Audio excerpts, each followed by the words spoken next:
मैं सनी और आप देख रहे हैं हमारा YouTube channel Sunny learning point. तो चलिए आज के इस वीडियो में हम जानेंगे एक्सरसाइज 2.2 के सवालों को। यदि आपने इससे के पहले वाले चैप्टर एक्सरसाइज 2.1 के वीडियो को नहीं देखा है तो हमने लिंक डिस्क्रिप्शन में दे दी है, जाएं और वहां से आप उस वीडियो को देख सकेंगे। तो चलिए शुरू करते हैं इस चैप्टर को। तो देखिए जो पहला क्वेश्चन है 2.2 का, निम्न द्विघात बहुपद के शून्य ज्ञात कीजिए और शून्यकों तथा गुणांकों के बीच की संबंध की सत्यता की जांच कीजिए। तो इस क्वेश्चन में करना क्या है, हमें सबसे पहले हमें शून्यकों को ज्ञात करना है और जब हमें वह शून्यक ज्ञात हो जाएंगे तो उन शून्यक की सहायता से हमें इनके जो गुणांकों के बीच का जो संबंध है उसे भी हमें जांच करना है। तो चलिए सबसे पहले जान लेते हैं हम शून्यक। तो देखिए शून्यक हम उसे कहते हैं कि जिस मान को बहुपद में रखने पर बहुपद का मान 0 रहता है तो उसे हम क्या कहते हैं, शून्यक कहते हैं। तो देखिए जो द्विघात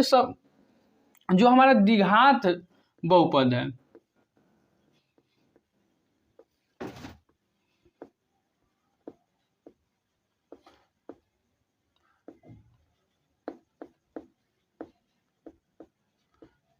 क्या है, द्विघात बहुपद के शून्य। तो जब द्विघात बहुपद के शून्य होंगे तो दो होंगे, एक अल्फा और एक बीटा। लेकिन जब हम त्रिघात बहुपद को लेंगे तो उसमें एक और शून्य जुड़ जाता है, क्या होता है, गामा। जब हम त्रिघात की बात करेंगे तब देखिए अल्फा को हम इस तरह से बनाते हैं, बीटा को हम बी की तरह बनाते हैं, लेकिन थोड़ा सा इसका जो डंडा हम बड़ा कर देते हैं और यह हमारा क्या है, गामा। जैसा कि हम लोग आर बनाते हैं ठीक उसी प्रकार से है क्या, गामा। इसे हम कहते हैं गामा, इस अल्फा और इसे बीटा। तो द्विघाती जो बहुपद होता है उसका जो होता है दो शून्यक अल्फा और बीटा। तो चलिए अब हम जान लेते हैं द्विघाती बहुपद के फार्मूले को।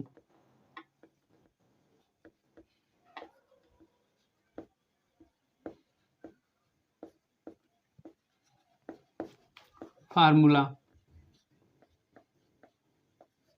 हमारा क्या है, ax² plus vx plus c।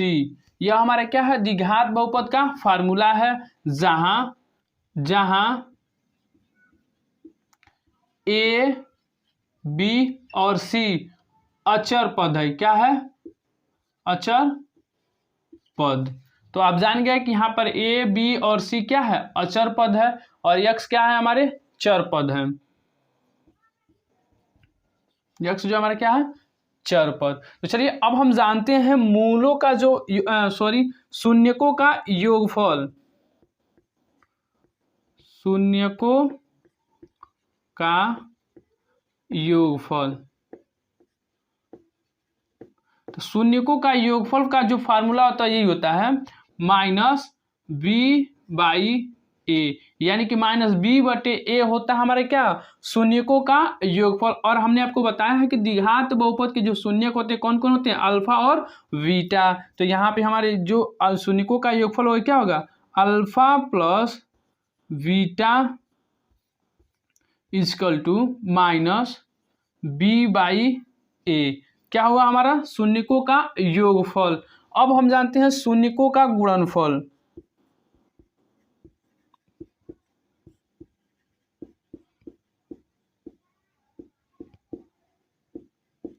शून्यकों का गुणनफल होता है हमारा c/a, यानी कि इसके जो हम मूल शून्यकों को लिखेंगे क्या लिखेंगे, अल्फा इंटू बीटा बराबर c/a, यानी कि alpha into beta equal to c/a।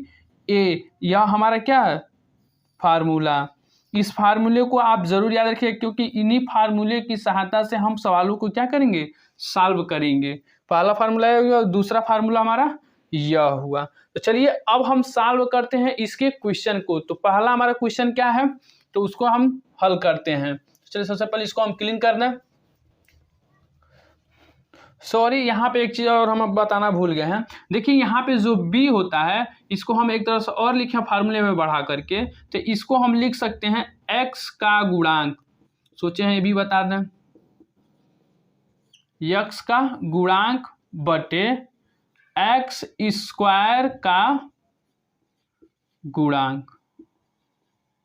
क्या है, अल्फा प्लस बीटा बराबर, या आप याद रखिएगा -b/a, नहीं याद कर रहे हैं तो याद कीजिए माइनस एक्स का गुणांक, यानी कि एक्स का गुणांक क्या है बी, वही बात हो रही है, और एक्स स्क्वायर का गुणांक यानी एक्स स्क्वायर का गुणांक क्या है ए, वही यहाँ पे लिखा गया था ए, यहाँ पे भी वही थोड़ा बढ़ जाएगा, क्या हो जाएगा सी के जगह पे हम क्या लिख सकते हैं हम अचर पद, क्योंकि सी क्या है अचर पद है, बटे ए हमारा क्या है एक्स स्क्वायर का गुणांक। तो इसे भी आप याद रखिएगा, अचर पद का गुणांक बटे एक्स स्क्वायर का गुणांक, लेकिन सिंपल यही रहता है सी बाई ए और माइनस बी बाई ए। तो चलिए अब हम इसको क्लीन करते हैं।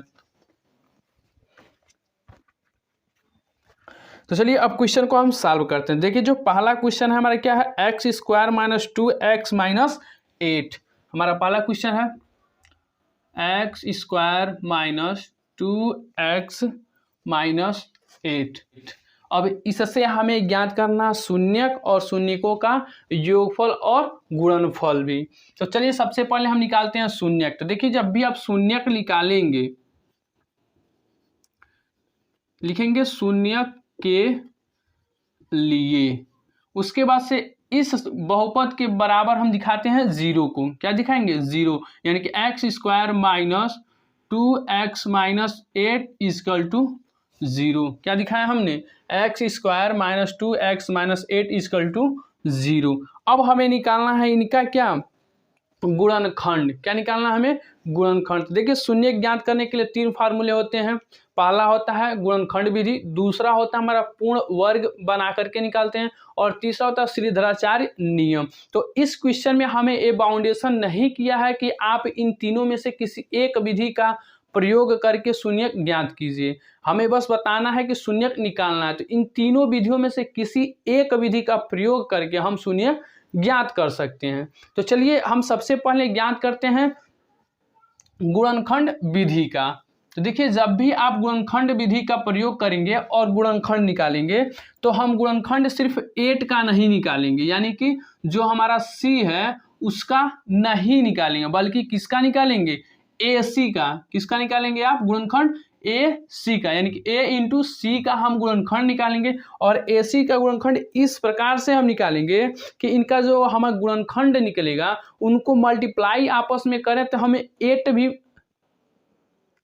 मल्टीप्लाई करें तो हमें AC मिल जाए, और जब हम इन्हें जोड़े या घटाएं तो जो हमारा यह मध्य पद होता है, यानी कि x का गुणांक क्या है x का गुणांक हमें जोड़ने या घटाने पर मिल जाए। तो देखिए यहाँ पे हम कैसे कह रहे हैं a और c। देखिए जब हम द्विघात बहुपद से तुलना करेंगे, यानी कि ax square plus bx plus c से, तो हमें क्या मिलेगा एक्स स्क्वायर का गुणांक क्या है यहाँ पर a है, और यहाँ पे एक्स स्क्वायर का गुणांक क्या है 1 है, क्या है 1 है, और यहाँ पे x का जो गुणांक है क्या है b, और यहाँ पे x का गुणांक क्या है 2 है, और यहाँ पे c जो है क्या है, यहाँ पे क्या है c अचर पद है, और यहाँ पे c क्या है 8 है। तो ऐसे आपको पता चल गया कि a कौन है, b कौन और c कौन है। तो यानी कि हमें गुणनखंड किसका निकालना है AC का, यानी कि c हमारे क्या है 8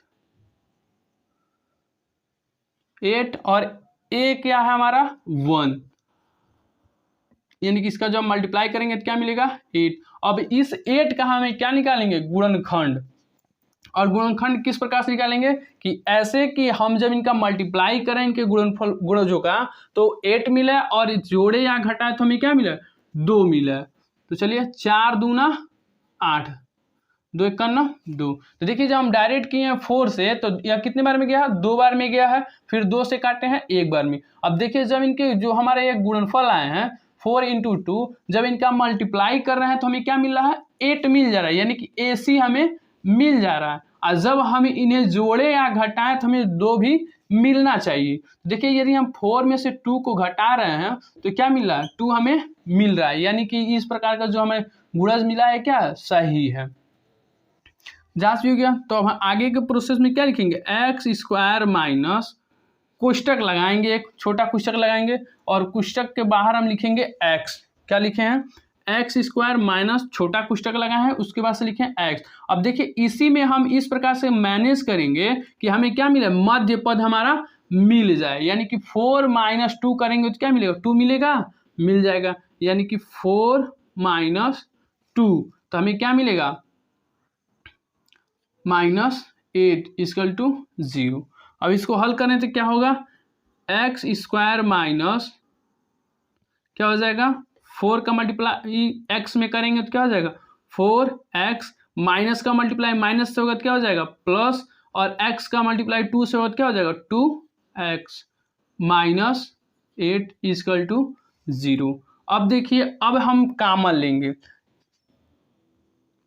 अब यहाँ के दो पदों से हम ऐसे कॉमन लेंगे कि जो दोनों में उपस्थित हो। तो देखिए यहाँ पे क्या है x है और यहाँ पे भी क्या है x है, यानी कि हम दोनों में से x को क्या कर सकते हैं कॉमन ले सकते हैं। तो जब x हम इसमें से एक ले लिए हैं तो यहाँ पे कितना बचा है, एक ही बचा है, दो था तो एक ले लिए एक बचा, माइनस यहाँ पे 4x था तो इसमें से हम एक ले लिए तो क्या बचा 4, प्लस प्लस प्लस। अब इसमें से इस प्रकार से कॉमन लेंगे कि जो हमारा यह पद आया है x माइनस 4 वही इसमें भी आए। तो देखिए यहाँ पे क्या है x और यहाँ पे क्या है 8। तो देखिए यहाँ से हम x कॉमन नहीं ले सकते हैं। अब देखिए यहाँ पे 2 है तो क्या इसमें से 2 कॉमन ले सकते हैं, तो देखिए 2 चौक 8 यानी कि इसमें से 2 कॉमन ले सकते हैं, यानी 2 कॉमन लेंगे तो क्या मिलेगा x माइनस 4 इक्वल टू 0। देखिए यहाँ पे दोनों क्या एक समान हो गए, x माइनस 4 यहाँ पे भी x माइनस 4। देखिए यहाँ से भी हम कॉमन लेंगे क्या, यदि यहाँ पे x है दूसरे कोष्टक में x minus 4 plus x minus 4, तो यह और यह पद क्या है एक समान है, तो इसको हम कॉमन ले लेंगे तो क्या हो जाएगा x माइनस 4 और दूसरे कोष्टक में क्या बचेगा x प्लस 2 इक्वल टू क्या हो गया 0। अब यहाँ पे हम प्रथम शून्यक निकालने के लिए, या हम कहें तो एक पद को हम जब दूसरे पद में भेजेंगे तो क्या हो जाएगा 0 हो जाएगा। कैसे, क्योंकि इन दोनों के बीच में क्या है गुणा का संबंध है, तो जब यह एक पक्ष दूसरे पक्ष की ओर जाएगा तो क्या हो जाएगा 0 हो जाएगा। तो यानी कि x माइनस 4 को रहने देते हैं और इसको जो हम इधर भेजेंगे तो क्या हो गया 0, यानी कि बराबर 0। उसके बाद से देखिए बचा क्या x माइनस 4 इजकल टू 0। जब इसको हम दूसरे पक्ष में भेजें क्या होगा x बराबर 4, हमें क्या मिला x बराबर 4। जब हम किसको x प्लस 2 को दूसरे पक्ष पर भेजें, वही दूसरी बार हम लागू क्या करेंगे कि x माइनस 4 को हम दूसरी पक्ष की ओर भेजेंगे। यहाँ पे लिख लीजिए यदि लिखना हो कि प्रथम शून्यक, क्या प्रथम शून्यक के लिए, ठीक है। और यहाँ पे लिख लीजिए आप द्वितीय शून्यक के लिए,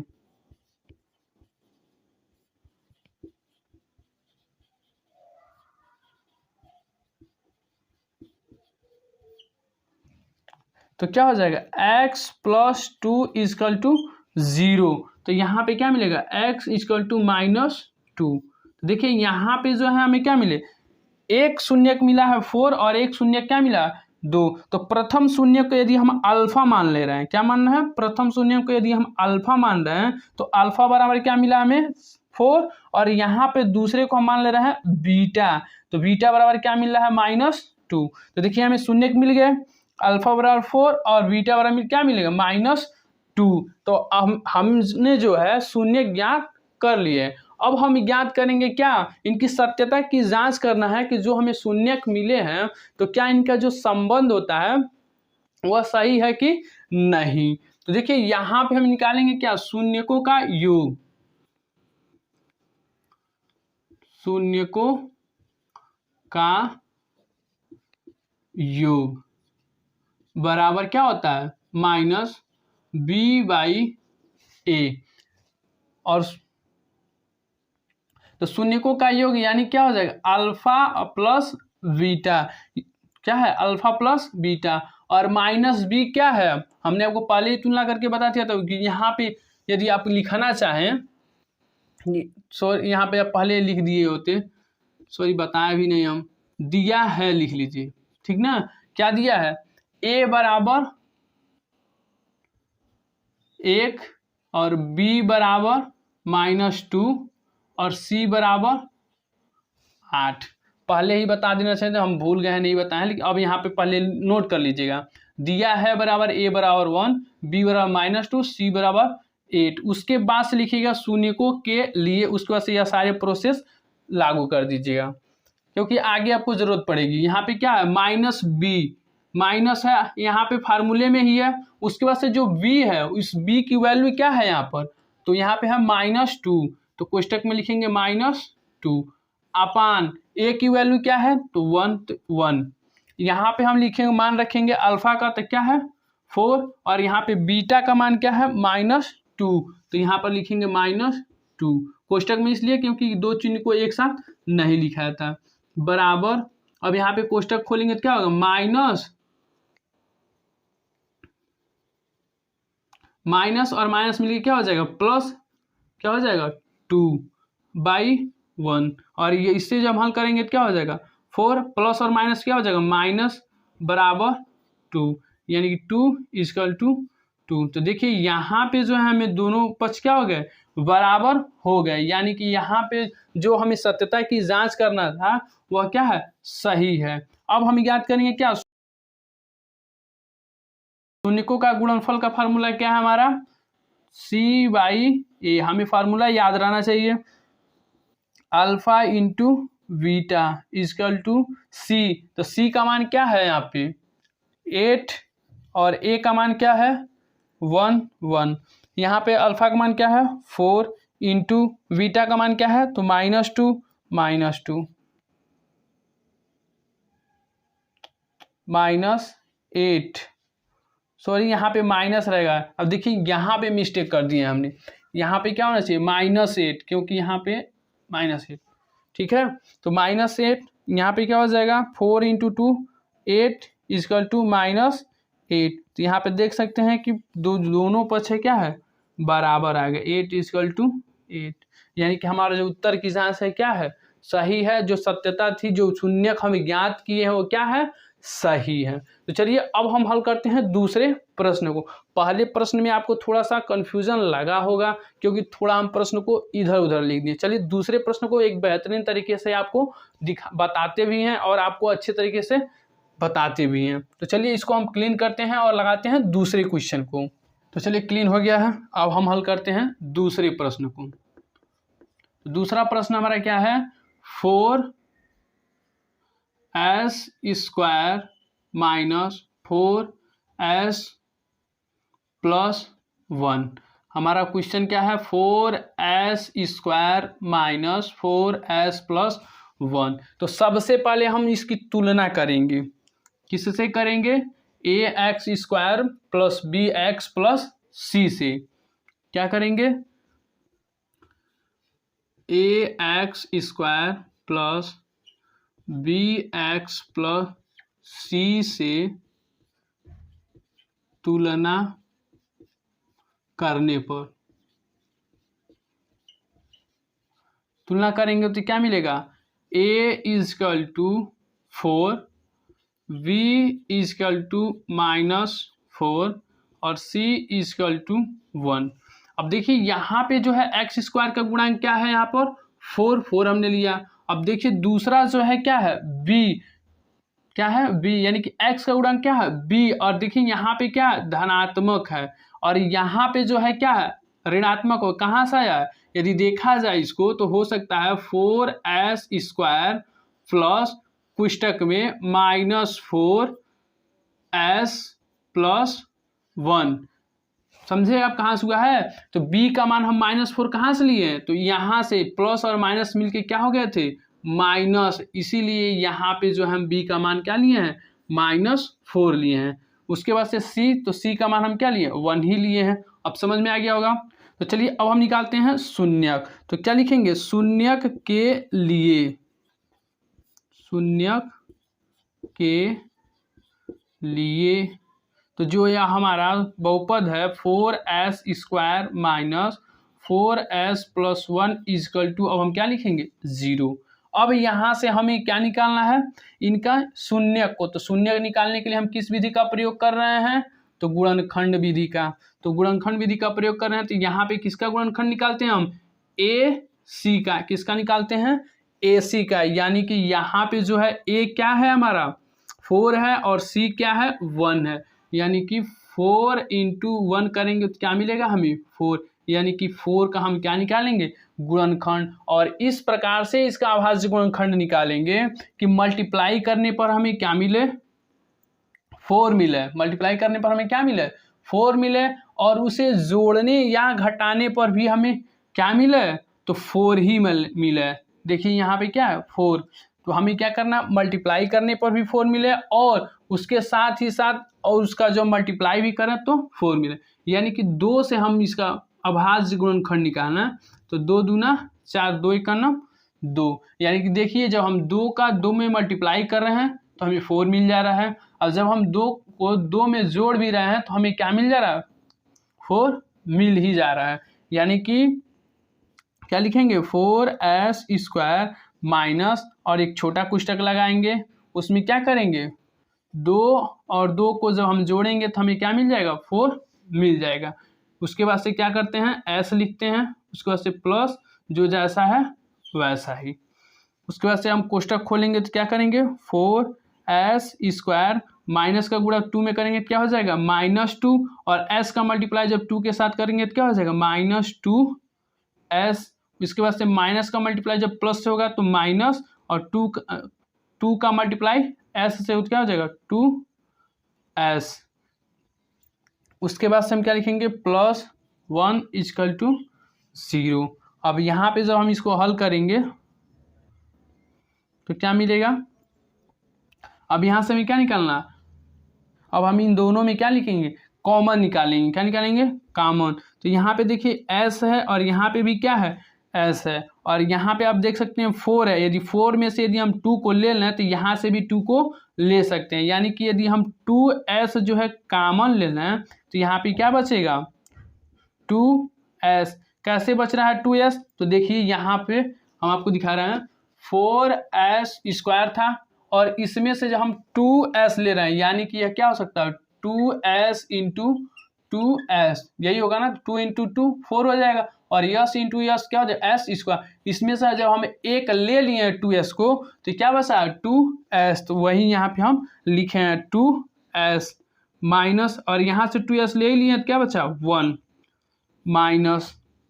अब देखिए इस प्रकार से हम इन दोनों को कॉमन लेना है कि हमें क्या मिला, 2s - 1 मिले। तो देखिए यहाँ पे माइनस है, यदि हम सिर्फ 1 + 1 लेंगे तो क्या हो जाएगा, 2s हमें किस में मिलेगा, ऋणात्मक मिलेगा। इसलिए हम -1 को कॉमन लेंगे तो क्या मिल जाएगा, 2s। और यहाँ पे हो जाएगा माइनस कॉमन लिए हैं तो माइनस और प्लस मिलकर क्या हो जाएगा, -1 = 0।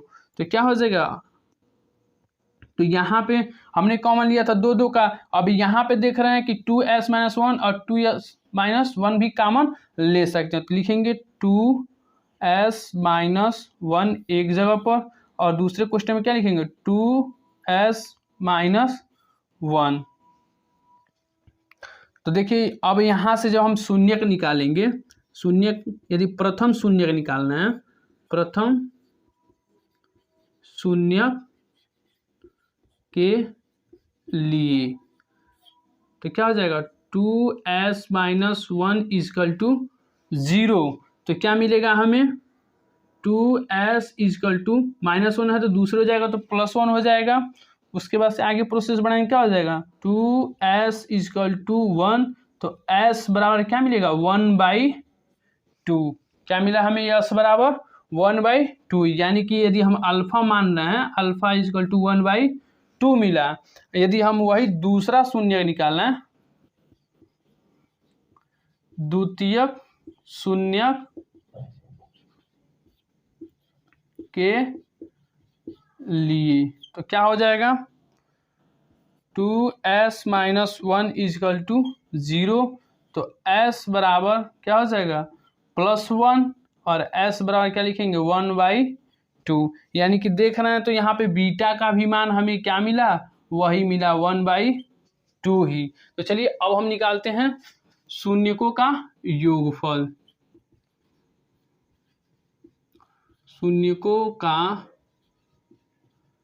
योगफल बराबर -b/a, यानी कि अल्फा प्लस बीटा =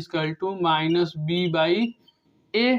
तो यहाँ पे अल्फा का मान क्या मिला है हमें, 1/2 और बीटा का भी मान क्या मिला है हमें 1/2 ही मिला है, इक्वल टू -b, यानी कि तो सूत्र में ही माइनस है। अब देखिए v की वैल्यू हमें क्या मिला है तो -4 और a की वैल्यू हमें क्या मिला है 4, तो यानी कि 1/2 प्लस 1/2 इक्वल टू माइनस और माइनस मिलके क्या हो जाएगा 4/4। तो यहाँ से 4 से 4 क्या हो जाएगा कट जाएगा एक बार में। और यहाँ पे देखें तो यहाँ पे हर क्या है बराबर है, तो अंश क्या हो जाएंगे जुट जाएंगे, यानी कि 1 और 1 मिलके क्या हो जाएंगे 2 बराबर 1, और 2 से 2 कटेगा तो क्या हो जाएगा 1 बराबर 1, यानी कि जो हमारा शून्यकों का योगफल हमें क्या मिला बराबर हो गया।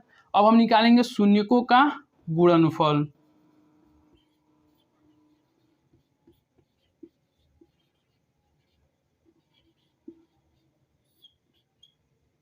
c/a, alpha into beta equal to c/a। Alpha क्या है 1/2 और बीटा क्या है 1/2, और यहाँ पे c का वैल्यू कितना दिया हुआ है तो 1, और जो हमारा a है उसकी वैल्यू क्या दिया है 4, तो यहाँ पे 1 × 1 करेंगे 1 होगा, 2 × 2 करेंगे क्या हो जाएगा 4 इजकल टू 1/4। तो इस प्रकार से यह भी जो मूल्यों का जो गुणनफल था वो भी हमें मिल गया है। तो ठीक इसी प्रकार से हम इन सवालों को हल करते हैं। तो आशा करते हैं कि आप इन क्वेश्चनों को आसानी से हल कर सकेंगे। तो चलिए हम नेक्स्ट क्वेश्चन को भी हल करते हैं। तो सबसे पहले इसको हम क्लीन करें। तो देखिए जो हमारा तीसरा क्वेश्चन है वो क्या है, तो तीसरा क्वेश्चन है हमारा 6x² -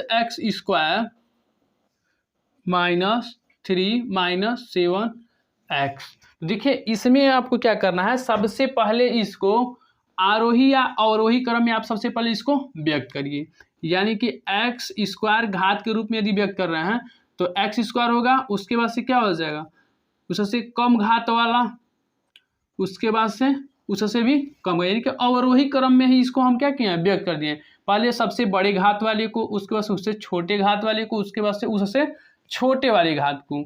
देखिए यहाँ पे हमें क्या मिल गया 6x² - 7x - 3। तो यहाँ पे हम तुलना इसको किससे करेंगे ax² plus bx plus c से,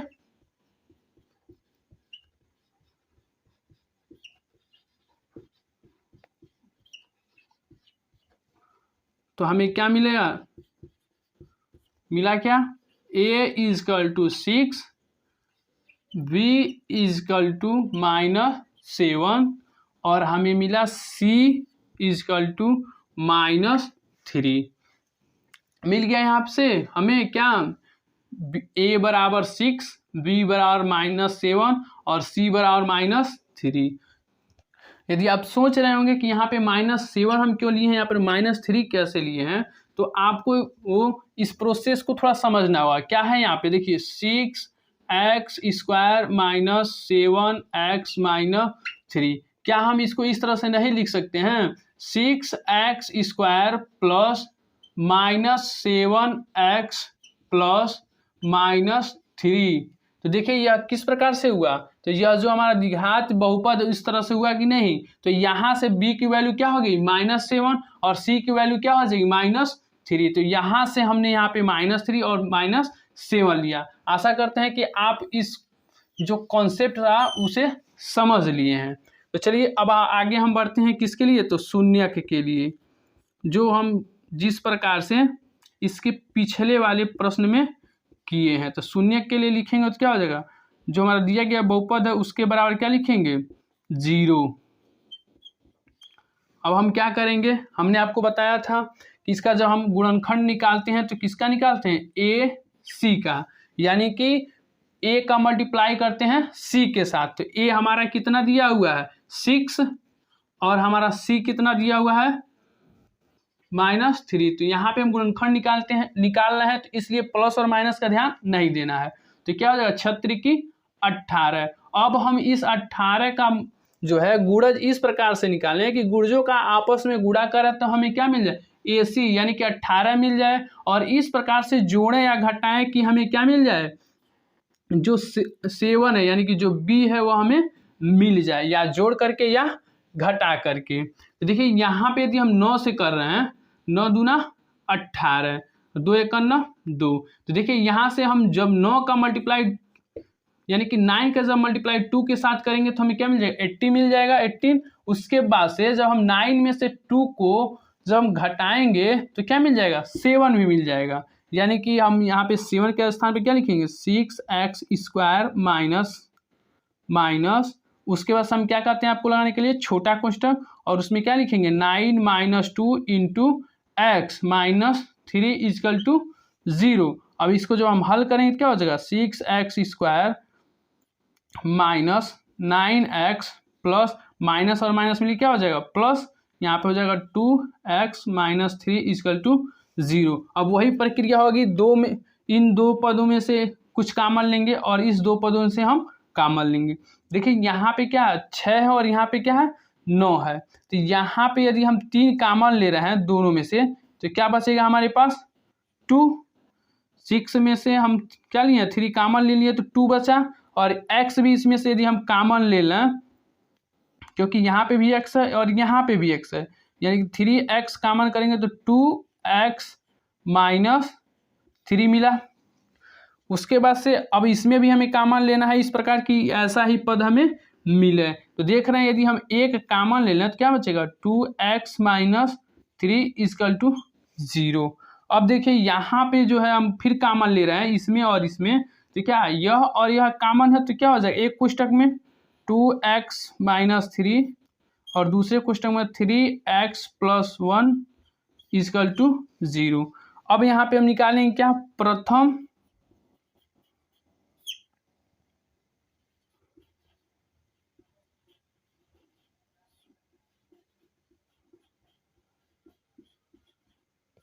प्रथम शून्य के लिए, यानी कि 2x - 3 इजकल टू क्या हो जाएगा 0। तो हमें x की वैल्यू क्या मिलेगी 3/2, यानी कि इसको हमें यदि अल्फा मान लें तो अल्फा बराबर क्या मिलेगा 3/2।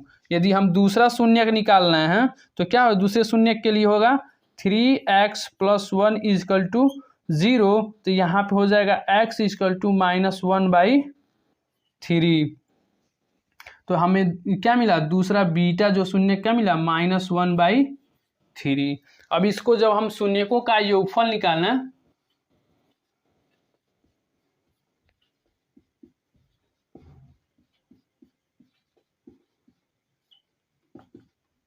-b/a, तो यहाँ पर हो जाएगा अल्फा प्लस बीटा बराबर -b/a। तो यहाँ पे अल्फा क्या है हमारा 3/2 अब प्लस बीटा क्या है हमारा 1/3 इजकल टू हमारा क्या है बी -7, और सूत्र में भी क्या है -7 बटे ए की वैल्यू क्या है 6। तो हमें क्या मिला +7/6। अब इसको जब हम हल करेंगे तो क्या हो, तो जो हम लॉसो लेंगे क्या हो जाएगा 6। तो यहाँ पर हो जाएगा 3 × 3 माइनस, देखिए यहाँ पे माइनस होगा क्योंकि यहाँ पे जो बीटा है क्या माइनस में है, तो -1 × 2 इजकल टू 7/6। तो यहाँ पे हो जाएगा 9 - 2 इजकल बटे 6 इजकल टू 7/6। तो यहाँ से हमें क्या मिला 7/6 इजकल टू 7/6। तो यहाँ पे हमारा क्या हो गया मूलों का योगफल क्या है इक्वल आ गया। अब मूलों का जब हम गुणनफल निकालेंगे तो वो भी इक्वल आ जाएगा। तो इस प्रकार से हम इस क्वेश्चन को भी हल कर चुके हैं। तो आशा करते हैं कि आप सारे क्वेश्चनों को आसानी से लगा लेंगे। तो चलिए एक क्वेश्चन और हम बता देते हैं जो आप सोच रहे होंगे कि जो दूसरा नंबर जो चौथा प्रश्न है उसके बारे में। तो देखिए जो चौथा प्रश्न है उसमें क्या है 4u² + 8u, उसके बाद से जो हमारा इक्वेशन है वो नहीं दिया है। देखिए यह जो क्वेश्चन है वो आसान ही है, बस आपको थोड़ा सा लॉजिक जो है इस प्रश्न का है समझना होगा। इसमें जो लॉजिक है यही है कि इसमें जो अचर पद c है वह नहीं दिया हुआ है। क्या है जो अचर पद c है वो नहीं दिया है, यानी कि उसका मान क्या होगा 0 होगा। यानी कि 4u² + 8u यही दिया हुआ है, यानी इसका मतलब हो सकता है 4u² + 8u + 0 यही होगा। यानी कि जब हम तुलना करेंगे किससे ax² + बी एक्स प्लस सी से, तो हमें क्या मिलेगा, ए इजकल टू 4 और बी इजकल टू मिलेगा हमें कितना 8 और सी इजकल टू मिलेगा हमें 0। तो इस प्रकार आप इसको भी हल कर लेंगे। तो आशा करते हैं कि आप इनका जो इक्वेशन है उसको हल कर ही लेंगे। तो चलिए हम बता भी दे रहे हैं 4u² प्लस 8u। आप यहाँ पे वो जो प्रोसेस है आप लिख लीजिएगा, क्योंकि वीडियो बहुत लंबा हो रहा है इसलिए हम थोड़ा सा शॉर्ट चल रहे हैं।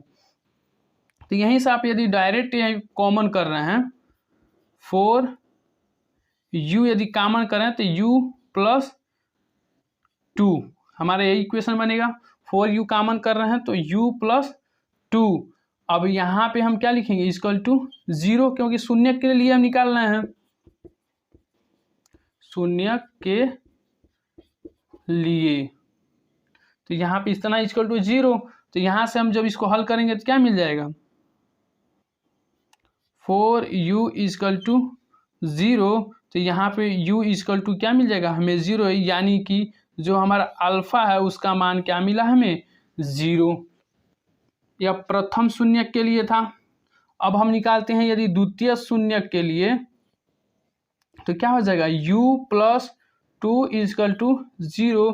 तो u बराबर हो जाएगा -2, यानी कि बीटा का जो हमें वैल्यू मिल रहा है क्या मिल रहा है -2। तो देखिए यहाँ पे अल्फा का भी मान मिल गया और बीटा का भी मान मिल गया। तो अब हम निकाल सकते हैं शून्यकों का योगफल और शून्यकों का गुणनफल। तो क्या होगा, alpha plus beta equal to -b/a। तो यहाँ पे क्या है 0 प्लस -2 इक्वल टू, यहाँ पे माइनस है और यहाँ पे जो b की वैल्यू क्या है 8 है और a की वैल्यू 4 है। तो यहाँ से हो गया 2, यहाँ पे हो जाएगा -2 और ये भी हो जाएगा क्या -2। देखिए यहाँ पे हमारे जो योगफल मिल गया। अब निकालते हैं गुणनफल, तो क्या हो जाएगा c/a, और c की जो वैल्यू है हमें क्या है 0 मिला ही है और a की वैल्यू 4 है, तो यह 0 ही हो गया। और अल्फा का मान 0 है तो बीटा का मान क्या -2, तो 0 इक्वल टू 0। यहाँ से ये भी हमें मिल ही गया।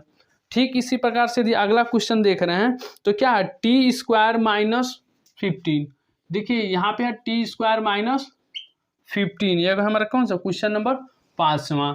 तो इसमें क्या है, इसमें जो है हमें x का गुणांक नहीं दिया, यानी कि जो समीकरण यदि हम बनाए तो क्या हो सकता है t² प्लस 0 -50, यही हमारा इक्वेशन बनेगा t² प्लस 0 × x -15। तो इसकी जब हम तुलना करेंगे किससे, ax² plus bx plus c से तुलना करने पर, तो हमें क्या मिलेगा a इक्वल टू 1 मिलेगा और b इक्वल टू हमें 0 मिलेगा और c इक्वल टू -15 हमें मिलेगा। आप जान ही रहे हैं कि 15 कहाँ से मिला है, क्योंकि हम पहले ही क्वेश्चन में आपको बता दिए, फिर दूसरे क्वेश्चन में भी। अब यहाँ से हम लिखेंगे शून्य के लिए, तो शून्य के लिए जब हम निकालेंगे तो क्या हो जाएगा, इक्वेशन इक्वल टू क्या हो जाएगा 0। तो यहाँ से क्या मिलेगा t² इक्वल टू क्या हो जाएगा हमारा 15। तो यहाँ पे जो हम क्या करेंगे, स्क्वायर को दूसरे ओर भेजेंगे तो क्या हो जाएगा अंडर रूट चढ़ेगा, तो यानी कि t की वैल्यू हमें क्या मिल जाएगी √15, और यह रूट से बाहर निकलेगा ही नहीं, तो इसीलिए t की वैल्यू हम सिर्फ क्या निकलेंगे 15 लिखेंगे। तो यहाँ पे हमारे क्या मिला, एक वैल्यू मिल गया क्या अल्फा इक्वल टू √50। अब देखिए बीटा की यदि वैल्यू हम निकालते हैं तो बीटा की वैल्यू यहाँ से, तो बीटा इक्वल टू हमें क्या मिलेगा √15, यानी कि किस में मिलेगा माइनस में, एक धनात्मक में हो जाएगा और एक ऋणात्मक में। जब हम इसका जो मूलों का योगफल निकालेंगे alpha plus beta equal to -b/a, तो आपको पता है कि एक b की वैल्यू क्या है 0 और a की वैल्यू क्या है हमारा 1, यानी कि क्या हो गया 0 ही हो गया। और अल्फा का मान देखा तो √15 प्लस माइनस √15, इसको भी हल करेंगे तो प्लस और माइनस से कट जाएगा, क्या होगा 0 इक्वल टू 0 हो जाएगा। ठीक इसी प्रकार से जब मूलों का गुणनफल निकालेंगे alpha into beta equal to C/A, तो देखिए यहाँ पे C की वैल्यू कितना दिया हुआ है, तो -15, तो यहाँ पे क्या हो जाएगा -15, और यहाँ पे जो है हमारे क्या 15 है, √15 इंटू -√15, तो इसका जब मल्टीप्लाई करेंगे तो क्या हो जाएगा -15 इजकल टू -15। तो इस प्रकार से यह भी हमारा मूल क्या हो गया है। तो अगला सवाल सिर्फ आपके लिए है, आप इस प्रश्न को लगाएं और अभ्यास करें। तो चलिए नेक्स्ट वीडियो में हम सीखेंगे अगले इक्वेशन को। यदि आपको हमारा ये वीडियो अच्छा लगे तो अपने दोस्तों के साथ शेयर ज़रूर करें।